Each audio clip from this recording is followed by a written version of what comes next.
Bismillahirrahmanirrahim. Perkenalkan teman-teman, saya Hasbi Rijik Isnan Jaidan dengan NIM 23135443 dari kelas 3 BEK. Assalamualaikum warahmatullahi wabarakatuh. Saya Girwan Mas Algifari. Di sini saya akan menjelaskan mengenai aspek mekanik. Kenalkan, nama saya Kevin Akmal Syauki dengan NIM 23135445. Assalamualaikum warahmatullahi wabarakatuh. Perkenalkan, nama saya Andika Satria Panca dengan NIM 2313544033. Alat yang kami buat bernama Sistem Pengaman Infus Otomatis dengan deteksi backflow darah dan peringatan suara. Apa yang melatar belakangi kami untuk membuat alat ini? Yaitu proses intravenous cannulation. Itu merupakan proses umum yang terjadi di rumah sakit, yaitu memasukkan cairan infus melalui pembuluh darah yang dimasukkan lewat selang infus. Nah, proses tersebut terkadang banyak risiko yang harus dihadapi. Yang pertama itu plebitis, yang kedua pendarahan, kemudian yang ketiga infeksi. Sehingga proses tersebut memerlukan pengawasan dan monitoring yang ketat.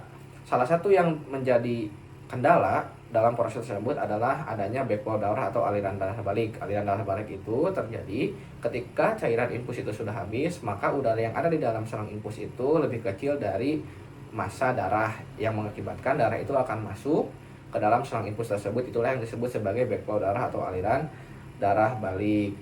Akibatnya ketika terjadi aliran darah balik itu bisa terjadi penggumpalan darah atau clot, itu bisa meningkat, kemudian penyumbatan pembuluh darah, hingga terjadi peradangan pembuluh darah yang lebih lanjut.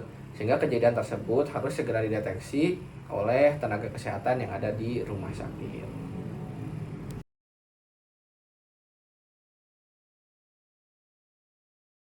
Jika sistem simbionik mendeteksi adanya kondisi backflow atau aliran balik darah pada selang infus, sistem akan langsung mengaktifkan intervensi mekanik secara otomatis. Aspek mekanik sistem ini berpusat pada penggunaan motor servo tipe MG996R. Pemilihan tipe ini didasarkan pada karakteristik metal gear dan high torsi yang dimilikinya, sehingga mampu menghasilkan gaya dorong yang kuat dan stabil. Output dari gerakan rotasi servo ini akan diteruskan langsung untuk menggerakkan mekanisme gripper yang bertindak sebagai safety clamp pada dinding luar selang infus. Saat terjadi backflow, servo bergerak menuju sudut target untuk merapatkan mekanisme klem. Penjepitan ini akan menekan selang infus secara konstan, guna menghentikan atau setidaknya memperlambat laju aliran darah keluar secara signifikan. Mekanisme ini berfungsi sebagai tindakan pengaman awal untuk mencegah kehilangan volume darah pasien, memberikan redundansi waktu kritis sampai tenaga medis tiba di lokasi untuk memberikan pertolongan medis lanjutan. Melalui integrasi spesifikasi aktuator yang tepat dan mekanisme jepit yang responsif, aspek mekanik simbionix akan memastikan proteksi fisik pasien berjalan secara instan dan akurat.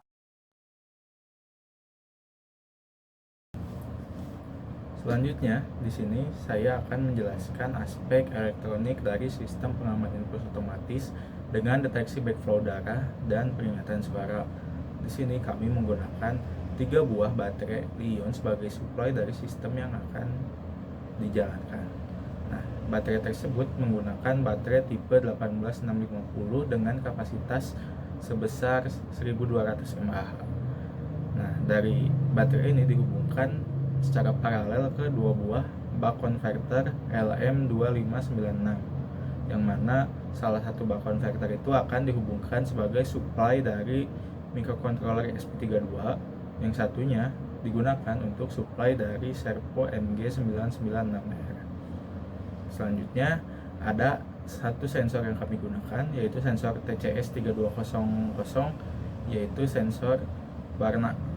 Di sini kami menggunakan supply sensor warna sebesar 3,3 volt dari ESP yang telah dihubungkan. Dan juga untuk outputnya kami menggunakan DF player mini sebagai peringatan suara menggunakan supply sebesar 5 volt. Dan juga dihubungkan ke speaker yang terintegrasi dalam subsistem peringatan suara. Baik, selanjutnya ada di bagian aspek komputer. Aspek komputer sendiri di sini menggunakan beberapa software. Di antaranya yang pertama adalah Visual Studio Code untuk pemrograman basis web dan juga database yang dilakukan di sana. Lalu yang kedua ada pemrograman menggunakan Arduino IDE, di mana Arduino IDE ini digunakan untuk memprogram ESP32 atau embedded dari software dari hardware itu sendiri. Baik, mungkin yang perlu kita bahas pertama adalah Arduino IDE atau pembagian pemrograman embedded dari hardware ini sendiri atau dari hardware Symbionix. Jadi untuk pemrograman Symbionix ini sendiri terdapat beberapa tahapan. Yang pertama adalah pengujian terhadap si komponen yang digunakan, terkhusus untuk TCS 3200 ini sendiri.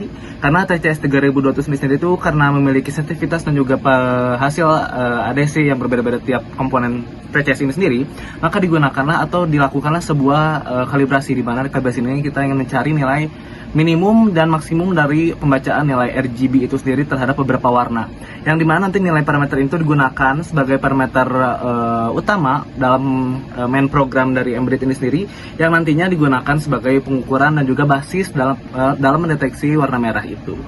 Nah, lalu bagaimana cara kita atau Symbionix ini mengetahui PWM yang perlu digunakan untuk servo MG966R ini sendiri? Kita lakukan di sini menggunakan trial and error, di mana kita ingin tahu terlebih dahulu ketika PWM sekian apakah si servo ini menjepit atau tidak, begitu juga sebaliknya. Dan setelah digunakan trial and error didapatkan bahwasannya PWM untuk membuka itu sebesar 0 derajat dan juga untuk menutup itu sebesar 180 derajat untuk menutupnya, seperti itu. Jadi kita lakukan semaksimal mungkin untuk menutup agar selang ini terjepit. Nah, berikutnya adalah broker MQTT yang kita gunakan. Nah, broker MQTT yang gunakan itu broker publik, yaitu mkx.io, di mana broker mkx.io ini sendiri itu broker publik yang gratis, tapi memang kekurangannya ada bagian latency dalam pengiriman datanya. Begitu juga terhadap penerimaan dari websitenya itu sendiri. Nah, untuk websitenya sendiri ini kita menggunakan React.js. Jadi dalam bentuk framework React.js ini tuh diharapkan respon dari website itu cukup cepat dalam penanganan dari penerimaan dari broker MQTT itu sendiri, karena kan tadi ada latency, jadi kita ingin mempercepat respon dari websitenya karena ada latency di bagian broker. Lalu berikutnya untuk website sendiri, di sini ada terdiri dari pembacaan data yang berupa numerik dan juga grafik, yang nanti hasil dari numerik RGB ini sendiri kita coba visualkan dalam bentuk current color yang dibaca oleh TCS 3200 sendiri, yang dimana nanti ketika deteksi darah ini terdeteksi, maka current colornya mungkin diharapkan berwarna merah, dan juga terdapat alert system yang nantinya muncul di website itu sendiri yang perlu di-acknowledge oleh tenaga kesehatan di rumah sakit tertentu, sehingga perlunya penanganan lebih lanjut seperti itu.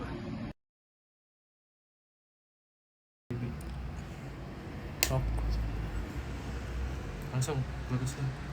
Sistem telah aktif. Warna darah terdeteksi. Segera lakukan. Warna darah terdeteksi. Segera lakukan.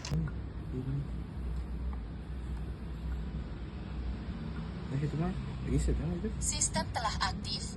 Monitoring akan dimulai. Ini setelah 15 detik, Pak. Kumaha dokter tuh? Dokter kecil. Nah, ini setelah 15 detik. Nah, Warna darah terdeteksi. Segera lakukan penanganan. Warna darah terdeteksi. Segera lakukan penanganan. Warna darah terdeteksi. Segera lakukan penanganan. ulah jago tuh. Warna darah terdeteksi. Nah,